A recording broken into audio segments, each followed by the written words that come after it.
नाशिकच्या अशोक खरात बाबानंतर अत्यंत चिंताजनक, अत्यंत गंभीर, घृणास्पद, संतापजनक प्रकरण अमरावती जिल्ह्यातल्या परतवाडा येथे उघडकीस येत आहे।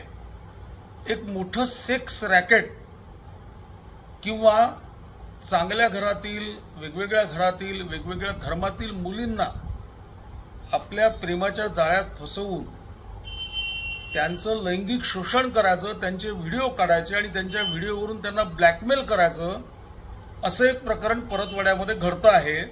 आणि गेल्या 2 दिवसांमध्ये अनेक व्हिडिओ ज्याच्यामध्ये अतिशय आपण पाहू शकणार नाही असे सगळे दृश्य हे स्वतः शूट करून ते सगळे समाज माध्यमांवर पसरवले गेले आहेत। यामध्ये जे काही चर्चा आहे, जे काही दिसत आहे, त्यामध्ये विविध धर्माच्या म्हणजे प्रामुख्याने मुस्लिम आणि हिंदू धर्माच्या मुली, या मुली मोहम्मद अय्याज, मोहम्मद तन्वीर नावाच्या एका युवकाने परतवाड्यामध्ये या मुलींना प्रेमाच्या जाळ्यात फसवून त्यांना त्यांचं लैंगिक शोषण केल्याचे हे सगळे व्हिडिओ आहेत। आणि हे व्हिडिओ त्यांनी स्वतः काढलेले आहेत आणि ते काढत असताना त्याच्या चेहऱ्यावरचे जे भाव आहेत ते असे आहेत की तो मर्दुमकी गाजवतो आहे काहीतरी।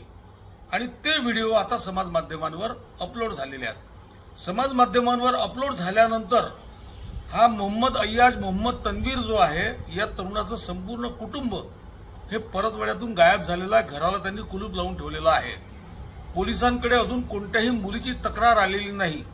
मी पोलिसांशी संपर्क साधला, त्यांना विचारलं की अत्यंत गंभीर प्रकरण आहे, ज्या मुली आहेत त्या समाजात वावरणाऱ्या सगळ्यांच्या परिचित मुली आहेत, त्यांचं संपूर्ण आयुष्य उद्ध्वस्त होण्याची स्थिती आहे आणि एकापेक्षा अनेक मुलींचे व्हिडिओ हे समाज माध्यमांवर आलेले आहेत।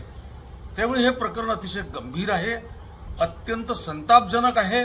माझी पोलिसांना विनंती आहे, अमरावती पोलिसांना, की यांनी कुठे पाताळात जरी लपला असेल तो मोहम्मद अय्याज, मोहम्मद तन्वीर, तरी त्याला शोधून काढलं पाहिजे।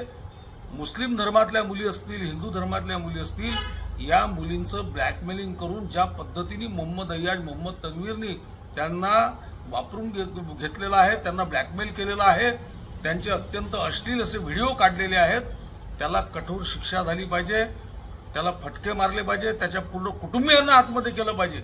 आणि या ज्या मुली आहेत या मुलींचा शोध घेऊन त्यांच्या तक्रारी देखील आपल्याला मिळवता आल्या पाहिजे।